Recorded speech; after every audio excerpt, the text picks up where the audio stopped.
Thank you for watching the On3 Performance Turbo Kit installation on my 1987 Mustang GT. The next step in the process is to tap the oil pan or the drain line. Start with a small punch and then work your way up to the right size of the fitting. As for placement of the fitting, On3 Performance does provide a template that shows you where you can mark the pan.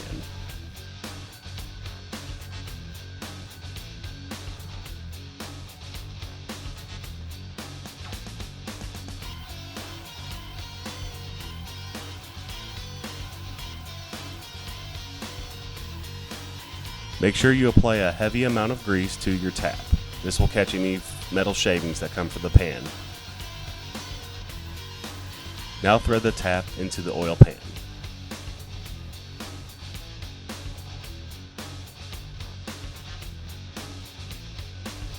Once you remove the tap, now you can install your oil fitting. Thread it in tight so you can avoid any oil leaks.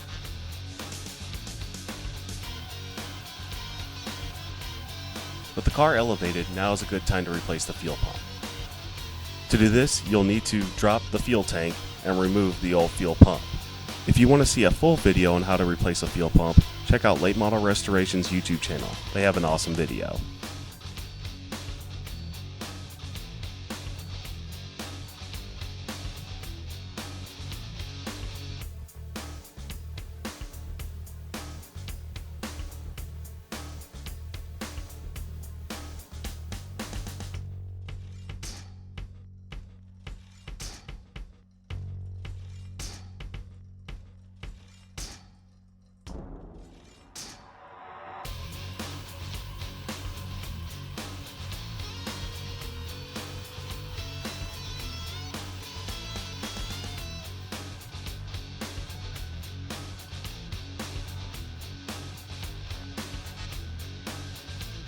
Now it's time to re-gap our spark plugs. On3 Performance recommends a gap anywhere between 0.28 and 0.24. I gapped mine in the middle at 0.26. After you re-gapped your plugs, go ahead and reinstall them back into your cylinder heads. Now install your new radiator hose.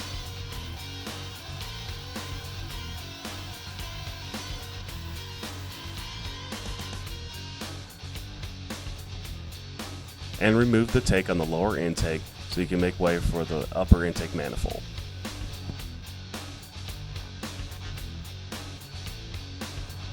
Go ahead and install the intake gasket. Make sure you visually inspect it to verify it has not been torn. Now install your upper intake manifold. Go ahead and plug back in your vacuum lines and secure them with the hose clamps.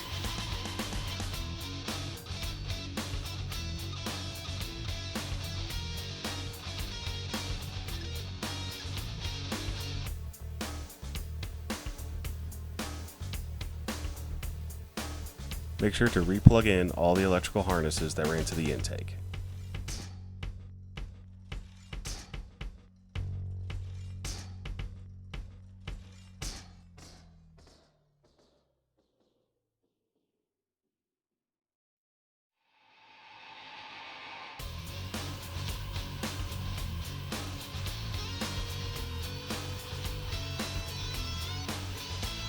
Reattach the throttle body cable.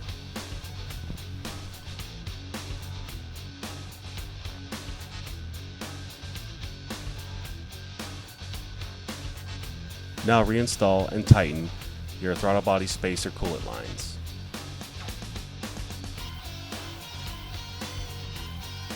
And finally, secure all the upper intake manifold bolts to the lower intake manifold.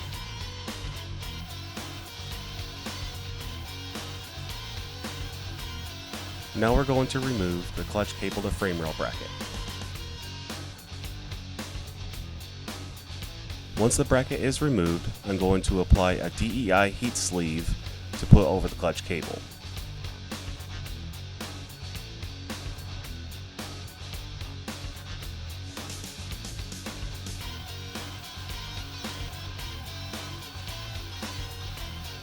Once you have the heat sleeve on the cable, go ahead and reinstall the clutch cable back into your car.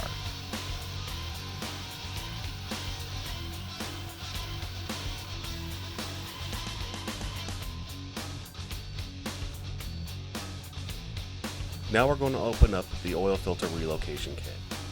Go ahead and lube up the O-ring with some fresh engine oil. The pieces in the kit only go on certain ways. Go ahead and start threading on the fittings to ensure the proper fitment.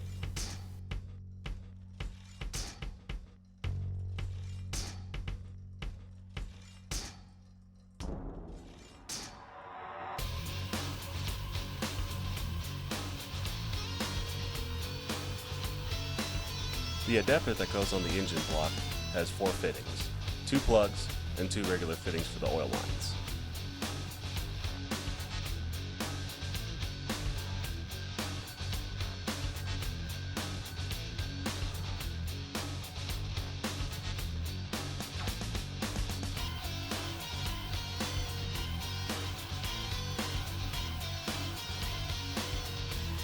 Go ahead and install the larger threaded fitting onto the oil bung.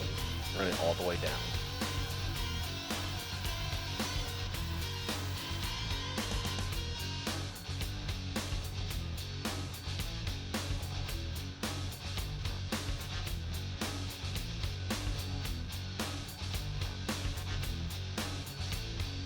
Now grab the block adapter and make sure the O-ring is still sitting in its valley and thread it onto the fitting.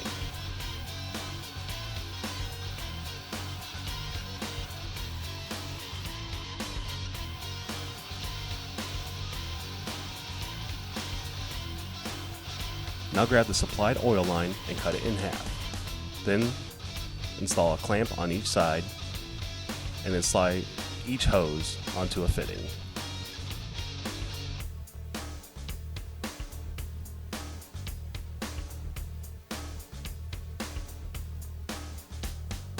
Now fully tighten the clamps on the fittings.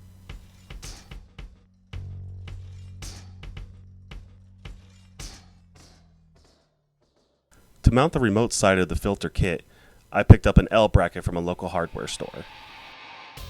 I painted the bracket for good measure, and as you can see, I put it on the outside of the frame rail, mounting it with some bolt. You can now mount the remote side of the filter kit. At this point, you can check for clearance and move the bracket if necessary.